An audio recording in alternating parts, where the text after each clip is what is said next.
दोस्तों, दुनिया में किसी भी इंसान के द्वारा फाइनेंशियल फ्रीडम हासिल करने के लिए उसकी फाइनेंशियल एजुकेशन का मजबूत होना सबसे ज्यादा जरूरी होता है। और एक्सपर्ट्स की अगर माने तो फाइनेंशियल एजुकेशन को बढ़ाने का सबसे अच्छा तरीका है किताबें पढ़ना। यही वजह है कि दुनिया में बहुत सी किताबें इस टॉपिक के ऊपर लिखी जाती हैं। और अमेरिकन लेखक रॉबर्ट कियोसाकी के द्वारा लिखी गई रिच डैड पुअर डैड नाम की किताब भी दुनिया के उन्हीं किताबों में से एक है, जिसे बहुत से लोग लाइफ में अपना गोल अचीव करने और कामयाबी हासिल करने के लिए पढ़ते हैं। तभी तो फाइनेंशियल एजुकेशन के मामले में इसको दुनिया के सबसे फेमस किताबों में शुमार किया जाता है। और आज की हमारी इस वीडियो में हम आपको इसी बुक की ही समरी बताने वाले हैं। दोस्तों, रिच डैड पुअर डैड किताब की कहानी लेखक रॉबर्ट कियोसाकी की अपनी खुद की लाइफ स्टोरी पर आधारित है। इस किताब में वो अपने दो पिताओं के बारे में लिखते हैं, जिनमें एक उनके असली पिता हैं जिनको उन्होंने पुअर डैड का टाइटल दिया है, और दूसरे उनके मुंह बोले पिता हैं जो कि असल में उनके एक दोस्त के पिता हैं, और उनको उन्होंने किताब में रिच डैड का टाइटल दिया है। दरअसल उनके असली पिता बहुत ही ज्यादा पढ़े लिखे और हार्ड वर्किंग इंसान हैं, जो कि पेशे से एक टीचर होने के साथ ही फाइनेंशियली काफी कमजोर हैं। इसीलिए रॉबर्ट किताब में उन्हें पुअर डैड कहकर बुलाते हैं।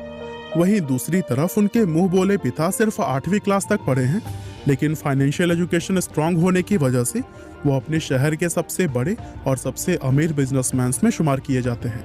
इसीलिए रॉबर्ट किताब में उन्हें रिच डैड कहकर बुलाते हैं। इस पूरी कहानी में रॉबर्ट के रिच डैड उन्हें उनकी जिंदगी के अलग अलग पड़ावों पर 30 साल तक 6 ऐसी अहम शिक्षाएं देते हैं जो कि लाइफ में कामयाबी हासिल करने, अमीर बनने और हमेशा अमीर बने रहने के लिए बहुत ही जरूरी होती हैं। और रॉबर्ट के रिच डैड के द्वारा बताए गए 6 लेसन्स दुनिया के किसी भी इंसान को अमीर और कामयाब बना सकते हैं, फिर चाहे वो इंसान कितना ही कम पढ़ा लिखा क्यों ना हो। तो चलिए अब हम आपको रॉबर्ट द्वारा किताब में लिखे गए उन्हीं 6 इंपॉर्टेंट लेसन्स के बारे में बताते हैं। वैसे इस टॉपिक का आइडिया मुझे कुकू FM मोबाइल ऐप पर ऑडियो बुक सुनते हुए आया था, और यहाँ आप भी हजारों बुक्स का एक्सेस सिर्फ एक बुक के प्राइस में पा सकते हैं। हालांकि आगे हम इसके बारे में और जानेंगे, लेकिन चलिए पहले हम लेसन्स की शुरुआत कर लेते हैं। Lesson number 1, rich don't work for money, money work for them. दोस्तों, रॉबर्ट के रिच डैड बताते हैं कि दुनिया के ज्यादातर लोग कई दशकों से एक विशेष तरह के सर्कल में फंसे हुए हैं, और वे इस सर्कल को रैट रेस कहकर बुलाते हैं। दरअसल आज दुनिया के ज्यादातर लोगों की जिंदगी का मकसद सिर्फ अच्छे कॉलेज में पढ़ाई करना, अच्छी नौकरी ढूंढना, शादी करना और फिर जिंदगी भर अपनी सैलरी से घर व कार जैसी चीजों के लोन भरते रहना ही बन गया है। लोगों को इस बात का एहसास ही नहीं होता कि इस तरह के लाइफ में वे मेहनत तो सबसे ज्यादा करते हैं, लेकिन उनकी मेहनत का फायदा किसी और को ही होता है। असल में बहुत से लोग इस रैट रेस का हिस्सा बनकर नाखुश भी होते हैं, लेकिन फिर भी अपने मन के डर, लालच और जिम्मेदारियों की वजह से वे मजबूरी में इसका हिस्सा बने रहते हैं। रिच डैड कहते हैं कि इंसान को सबसे पहले तो अपने डर को खत्म करके इस रैट रेस से बाहर निकलना चाहिए, और फिर कुछ ऐसा करना चाहिए जिसमें आप पैसे के लिए काम ना करें, बल्कि पैसा आपके लिए काम करे। वो पुरानी कहावत है ना कि पैसा ही पैसे को खींचता है। ठीक उसी तरह आपको भी अपनी लाइफ में कुछ ऐसा करने की जरूरत होती है जिसमें कि आपका पैसा ही आपको कमा कर दे। Lesson number 2, keeping money is more important than making it. दोस्तों, दुनिया में आपको ऐसे बहुत से स्पोर्ट्समैन और सेलिब्रिटीज देखने को मिल जाएंगे जो कि एक समय तो काफी अमीर हुआ करते थे, लेकिन आज उनके पास कुछ भी नहीं है। असल में लोग इस तरह अमीर से गरीब इसलिए हो जाते हैं क्योंकि उनमें फाइनेंशियल एजुकेशन की कमी होती है, यानी उनके अंदर पैसे को मेंटेन और ग्रो करने का हुनर नहीं होता।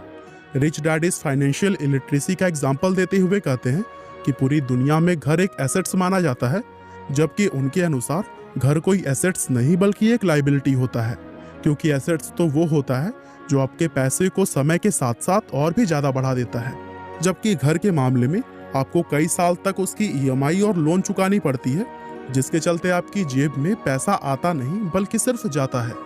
यानी कि रिच डैड सिर्फ उन चीजों को एसेट्स मानते हैं जो कि आपको घर बैठे पैसा कमा कर देती है। वे कहते हैं कि अमीर बनने के लिए सिर्फ पैसा कमाना ही काफी नहीं होता, बल्कि पैसे को कमाकर उसको मेंटेन और ग्रो कैसे किया जाए ये सीखना सबसे ज्यादा इंपॉर्टेंट होता है। लेसन नंबर 3 पे बढ़ें उससे पहले हम आपको बताना चाहते हैं कुकू FM ऐप के अंदर आप हर दिन 1 रुपए से भी कम खर्च करके हजारों audio book, book summaries, podcast और स्टोरीज जैसे कंटेंट का एक्सेस पा सकते हैं। और सिर्फ रिच डैड पुअर डैड ही नहीं, बल्कि चाणक्य नीति, नेपोलियन हिल का good as gold, think and grow rich, Swami Vivekananda और habit to change your life जैसे टॉप ऑडियो बुक्स भी यहाँ पर आपको मिल जाएंगे। और हर बुक को इस ऐप में इन डेप्थ एक्सप्लेन किया गया है। साथ ही बुक्स को सुनने के बाद से अपने गोल पर फोकस्ड रहने के लिए आपको कोको एफएम के ऑडियो कोर्सेज को भी जरूर सुनना चाहिए। Lesson number 3, get in your business along with your job. दोस्तों, दुनिया में जब किसी इंसान को उसकी पसंदीदा जॉब मिलती है तो वो पूरी जिंदगी उसी को करने का मन बना लेता है और फिर बिना कुछ सोचे समझे अपनी पूरी लाइफ वह उसी जॉब को करने में बिता देता है। रिच डैड कहते हैं कि दुनिया का कोई भी इंसान अगर चाहे तो अपनी जॉब के साथ ही वो कोई दूसरा काम भी कर सकता है और बिना अपनी जॉब को छोड़े वो एक नए बिजनेस एम्पायर का किंग बन सकता है। अब इस बात को समझने के लिए हम दुनिया की सबसे बड़ी फास्ट फूड चेन मैकडॉनल्ड्स के फाउंडर रे क्रॉक का एग्जाम्पल ले लेते हैं। अगर हम लोगों में से किसी से भी यह सवाल पूछा जाए कि रे क्रॉक किस बिजनेस से पैसा कमाते हैं, तो फिर हम लोगों में से सभी लोगों का यह जवाब होगा कि फास्ट फूड बिजनेस से। लेकिन असल में दोस्तों, रे क्रॉक का मुख्य बिजनेस फास्ट फूड नहीं बल्कि रियल एस्टेट है, क्योंकि मैकडॉनल्ड्स के बिजनेस को बड़ा करते करते वे आज पूरी दुनिया के अंदर सबसे बड़े रियल एस्टेट ऑनर बन चुके हैं। यानी कि फास्ट फूड बिजनेस करते करते ही उन्होंने रियल एस्टेट का एक ऐसा एम्पायर खड़ा कर दिया है जो कि आज उन्हें सच में अमीर बनाता है। इसी तरह से एक आम आदमी भी अपनी जॉब को करने के साथ ही कुछ ऐसे एसेट्स और सोर्स ऑफ इनकम क्रिएट कर सकता है जो कि उसको पैसे कमा कर भी दे। और दोस्तों, इसके लिए राइटर के द्वारा कुछ एग्जाम्पल भी दिए गए हैं, जिनमें कि बिजनेस शुरू करना, स्टॉक मार्केट में इन्वेस्ट करना, रियल एस्टेट में पैसा लगाना और मुनाफा देने वाली प्रॉपर्टीज को खरीदना शामिल है। इनमें से कोई भी एक तरीका अपनाकर आप अपने लिए एक नई सोर्स ऑफ इनकम बना सकते हैं। यहाँ तक कि रिच डैड तो हर एक व्यक्ति को ऐसा करने की सलाह देते हैं, क्योंकि ऐसा करने पर ही इंसान सच में अमीर बनता है। Lesson number 4, taxes are for only middle class and poors. दोस्तों, इस लेसन में रिच डैड टैक्स की हिस्ट्री बताते हुए यह कहते हैं कि टैक्स असल में अमीर और गरीब के बीच मौजूद फर्क को खत्म करने के लिए बनाया गया एक सिस्टम था। यानी शुरुआत में सिर्फ अमीर लोगों पर ही टैक्स लगता था और फिर टैक्स के उन पैसों को गरीबों की सुविधाओं में खर्च किया जाता था। लेकिन समय के साथ धीरे धीरे मिडिल और अपर मिडिल क्लास पर भी टैक्स लगना शुरू हो गया और आज की अगर बात करें तो यह मामला पूरी तरह से उल्टा हो चुका है, क्योंकि आज अमीर लोग अपने दिमाग और चालाकी का इस्तेमाल करके खुद को टैक्स देने से बचा लेते हैं और सरकार के खाते में जो सबसे ज्यादा टैक्स जमा होता है वो मिडिल और अपर मिडिल क्लास के द्वारा ही जमा किया जाता है। बड़े बड़े अमीर बिजनेसमैन और उद्योगपति पहले पैसा कमाते हैं, फिर अपनी सभी जरूरत व ख्वाहिशों को पूरा करने के लिए वह उस पैसे को खर्च करते हैं और लास्ट में अगर कुछ बचता है तो उस पैसे से वे टैक्स भरते हैं। जबकि वहीं मिडिल और अपर मिडिल क्लास के लोग पैसा कमाने के साथ ही टैक्स भी भरते हैं और फिर अंत में जो कुछ बचता है उसको वह अपने ऊपर खर्च करते हैं। Lesson number 5, the rich invent money. दोस्तों, Jeff Bezos, Bill Gates, Mark Zuckerberg, Elon Musk और भारत की अगर बात करें तो धीरूभाई अंबानी, शिव नडार और अजीम प्रेम जी, ये कुछ ऐसे नाम हैं जो कि दुनिया के अंदर एक ऐसा बिजनेस या फिर कहें कि ऐसा आइडिया लेकर आए जिसके बारे में इनसे पहले किसी ने भी नहीं सोचा था और अपने उसी रिवोल्यूशनरी आइडिया से इन लोगों ने पैसे को इन्वेंट किया है।